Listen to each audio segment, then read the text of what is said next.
অজিত দোভাল স্পষ্ট বলে দিলেন পার্টিসিপেটরি অংশগ্রহণমূলক নির্বাচন হবে এবং আওয়ামী লীগ নির্বাচনে অংশ নেবে। অজিত দোভাল এই বার্তা মাননীয় খলিলুর রহমানকে অর্থাৎ তাকে বার্তা দিয়ে দেওয়া মানেই ডক্টর ইউনূসকে সাবধান করে দিতে বললেন যে আর কোনো অভিসন্ধি নয়, আর কোনো পরিকল্পনা নয়, একদম সরাসরি চ্যালেঞ্জ অজিত দোভালের। এবং সে কথা বলে দিলেন যে ডক্টর ইউনূস যে কাজ করে চলেছেন তাকে সাবধান হতে বলুন। এবার কিন্তু খলিলুর রহমানের বার্তা পেয়েও ডক্টর ইউনূস যদি সাবধান না হন তাহলে তার বিরুদ্ধে ভারতবর্ষ আন্তর্জাতিক মহলে যেমন ব্যবস্থা নেওয়ার জন্য চাপ তৈরি করবে, একই সঙ্গে যে কোনো অ্যাকশন প্লের জন্য ভারতবর্ষ একেবারে প্রস্তুত রয়েছে।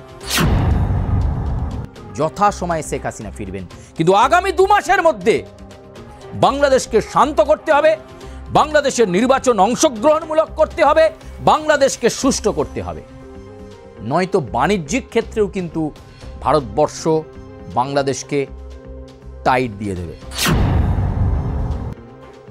11টা কন্ডিশন ভারতবর্ষ রেখেছে, সেই কন্ডিশনগুলো ফুলফিল করতে পারলে যথাসময়ে শেখ হাসিনাকে ফিরিয়ে দেওয়া হবে।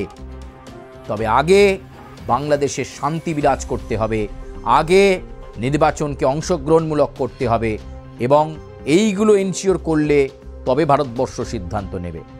খলিলুর সাহেবের কাছে সেই বার্তা গুরুত্বপূর্ণভাবে অজিত দোভাল পৌঁছে দিয়েছেন। বাংলাদেশের আদালত যখন শেখ হাসিনার সাজা ঘোষণা করে দিল, ঠিক সেই সময় সেই সন্ধিক্ষণে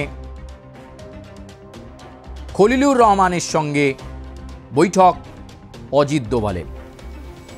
দুদেশের নিরাপত্তা পর্যায়ের লোক তারা যখন বৈঠক করছেন, সেই বৈঠক অত্যন্ত গুরুত্বপূর্ণ। তবে খলিলুরকে একাধিক বার্তা দিলেন অজিত দোভাল। ভারতের জাতীয় নিরাপত্তা উপদেষ্টা খলিলুরকে বার্তা দিয়ে স্পষ্ট ভাষায় বুঝিয়ে দিতে চাইলেন অনেক কথাই। ভারত কি ভাবছে সে বিষয়ে স্পষ্ট দিক নির্দেশ করে দিলেন অজিত দোভাল। শেখ হাসিনার যে সাজা ঘোষণা হয়েছে সেটাকে একেবারেই ভারত সঠিকভাবে নেয়নি, নিরপেক্ষভাবেও নিচ্ছে না, কারণ এই সাজা ঘোষণা এবং এই বিচার প্রক্রিয়া নিয়ে ভারতের অনেক প্রশ্ন রয়েছে।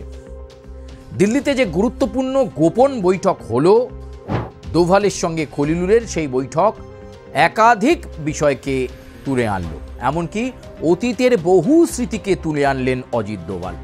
আপনাদেরকে আগেই বলেছিলাম যে 2013 সালের সেই যে প্রত্যর্পণ চুক্তি সেটাকে আবার অজিত দোভাল আলোচনার টেবিলে তুলে আনলেন। যদিও খলিলুর এসেছিলেন বার্তা দিতে এবং পত্র দিতে যে শেখ হাসিনাকে ভারতবর্ষ ফিরিয়ে দিক, কিন্তু অজিত দোভাল তার কড়া অবস্থান এবং স্পষ্ট অবস্থানে জানিয়ে দিয়েছে শেখ হাসিনা ফিরবে তখনই যখন ভারতবর্ষ চাইবে। এছাড়াও আরও 11টি শর্তের কথা ইতিমধ্যেই বলে দেওয়া হলো এবং সেখানে একাধিক শর্ত আরোপিত হয়েছে। তা থেকেই বেশ কিছু শর্ত ভারতবর্ষ ঠিক কী বলেছে সে বিষয়ে আপনাদের কাছে এই প্রতিবেদন আমরা রাখছি। তবে প্রিয় দর্শক বন্ধু, 5ই আগস্ট থেকে বাংলাদেশের পরিবর্তিত পরিস্থিতির প্রত্যেকটা প্রেক্ষাপটের ছবি আপনাদের সামনে তুলে ধরেছি। আজকে অজিত দোভালের সঙ্গে খলিলুরের মধ্যে কি বৈঠক হলো এবং নিরাপত্তা সংক্রান্ত দুদেশের মধ্যে সম্পর্ক সংক্রান্ত বিষয়ে কি দিশা উঠে এলো এবং শেখ হাসিনার ভবিষ্যৎ কি, এই সমস্ত বিষয় নিয়ে আলোচনার জন্যই আজকে আমরা ঠিক আপনাদেরকে এই প্রতিবেদনে টেনে আনছি। প্রথমেই বলি যে কথা বলছিলাম 2013 প্রত্যর্পণ চুক্তির কথা মনে করিয়ে বলা হলো যে কোনো রাজনৈতিক চরিত্রকে কিভাবে ফিরিয়ে দেবে সেটা ভারতবর্ষ ঠিক করবে। মানে বাংলাদেশ বলল আর ভারতবর্ষ শেখ হাসিনাকে ফিরিয়ে দিল, মৃত্যুর মুখে ঠেলে দিল, এই কাজ কখনোই করবে না ভারতবর্ষ। সেটা খলিলুর রহমানের কাছে একেবারে স্পষ্ট করে দেওয়া হয়েছে। স্পষ্ট মানে স্পষ্ট। দ্বিতীয় যে বিষয় সেটা হচ্ছে তিস্তা অবস্থান। এই তিস্তা চুক্তি নিয়ে প্রচুর টালবাহানা, টানাপোড়েন, নানা রকম কিছু হয়েছে। ফলে এই তিস্তা অবস্থান নিয়ে একটা চূড়ান্ত সিদ্ধান্তে আসতে হবে বাংলাদেশকে এবং ভারতবর্ষকে। অজিত দোভাল এই বিষয়টাও কিন্তু প্লেস করে দিলেন। অবশ্যই যে বিষয়টা উঠে এলো তৃতীয় বিষয় হিসাবে সেটা হচ্ছে নির্বাচনী প্রেক্ষাপট। আমরা জানি যে বুথ ফেরত সমীক্ষা বা বিভিন্ন সমীক্ষা এটা প্রমাণ করে দিয়েছে প্রায় 3 কোটি থেকে 4 কোটি ভোটারের সঙ্গে কথা বলে যে এক্ষুনি যদি নির্বাচন হয় তাহলে সেই নির্বাচনে ব্যাপক সংখ্যায় আসন পেয়ে ফেরত আসবে আওয়ামী লীগ। এই সমীক্ষা যখন থেকে দিশা দিয়েছে তখন থেকে কিন্তু বাংলাদেশে একটা উচাটন শুরু হয়েছে। বিশেষ করে সেই উচাটন বা সেই অশান্তি শুরু করেছেন ডক্টর ইউনূস, অন্তর্বর্তী সরকারের প্রধান উপদেষ্টা, এবং বিভিন্ন রকমভাবে তিনি ষড়যন্ত্র করছেন। সেই ষড়যন্ত্র কখনো বিফলে যাচ্ছে, কখনো আবার সেই ষড়যন্ত্রের তিনি ফায়দা তুলছেন। ইতিমধ্যেই বাংলাদেশ তো বটেই, ভারতবর্ষের মানুষও এটা মনে করতে শুরু করেছে যে পাক এবং আইএসআইকে লেলিয়ে এই বিচার প্রক্রিয়াকে প্রভাবিত করে শেখ হাসিনাকে তড়িঘড়ি এই সাজা দেওয়া হয়েছে। এটা নিরপেক্ষ নয়, গোটা দেশ জুড়ে এমনকি গোটা বিশ্ব জুড়ে চর্চায় রয়েছে। এবার যে বিষয় সেটা হচ্ছে ভারতবর্ষ বলছে যে নির্বাচন করতে হবে সুষ্ঠু, অবাধ, পার্টিসিপেটরি নির্বাচন করতে হবে। অজিত দোভাল কিন্তু খলিলুর বাবুকে এই বার্তা দিয়ে দিলেন যে সাহেব, সবার আগে নির্বাচন সুষ্ঠু অবাধ করতে হবে এবং সেই নির্বাচন সুষ্ঠু অবাধ করার পাশাপাশি অংশগ্রহণমূলক, পার্টিসিপেটরি করতে হবে। কোনো রাজনৈতিক শক্তি যেন নির্বাচনে অংশগ্রহণ থেকে দূরে না থাকে, অর্থাৎ আওয়ামী লীগকে অংশ নিতে দিতে হবে। অজিত দোভাল স্পষ্ট বলে দিলেন পার্টিসিপেটরি, অংশগ্রহণমূলক নির্বাচন হবে এবং আওয়ামী লীগ নির্বাচনে অংশ নেবে, কোনোভাবেই তাদেরকে নিষিদ্ধ করে রাখা যাবে না। অজিত দোভাল এই বার্তা মাননীয় খলিলুর রহমানকে, অর্থাৎ তাকে বার্তা দিয়ে দেওয়া মানেই ডক্টর ইউনূসকে সাবধান করে দিতে বললেন যে আর কোনো অভিসন্ধি নয়, আর কোনো পরিকল্পনা নয়, শেখ হাসিনা ফিরবেন, কিন্তু আওয়ামী লীগকে অংশগ্রহণমূলকভাবে নির্বাচনে অংশ নিতে দিতে হবে। যেমন অন্যান্য শক্তি নির্বাচনে লড়াই করবে, বিএনপি লড়াই করবে, জুলাই গণ অভ্যুত্থানের মধ্য দিয়ে তৈরি হওয়া পার্টি এনসিপি লড়াই করবে, জামাত লড়াই করবে, বাংলাদেশের আঞ্চলিক দলগুলো লড়াই করবে, আওয়ামী লীগকেও লড়াই করতে দেবে। একদম সরাসরি চ্যালেঞ্জ অজিত দোভালের, এবং সে কথা বলে দিলেন যে ডক্টর ইউনূস যে কাজ করে চলেছেন তাকে সাবধান হতে বলুন।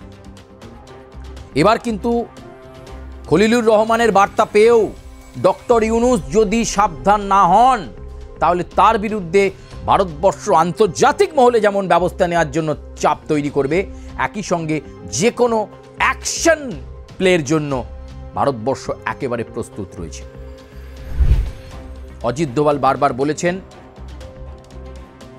যে তিস্তা চুক্তি যেমন গুরুত্বপূর্ণ বিষয়, একই সঙ্গে 7 সিস্টার্স নিয়ে বিভিন্ন ক্ষেত্রে মাথা ঘামাচ্ছেন ডক্টর ইউনূস, সেখান থেকে দূরে থাকতে বলেছেন। 7 সিস্টার নিয়ে যা যা ফন্দি ফিকির করার চেষ্টা করেছেন, এমনকি পাক জেনারেলকে যে নথি তুলে দিয়েছেন ডক্টর ইউনূস, সবটা কিন্তু অজিত দোভাল জানেন।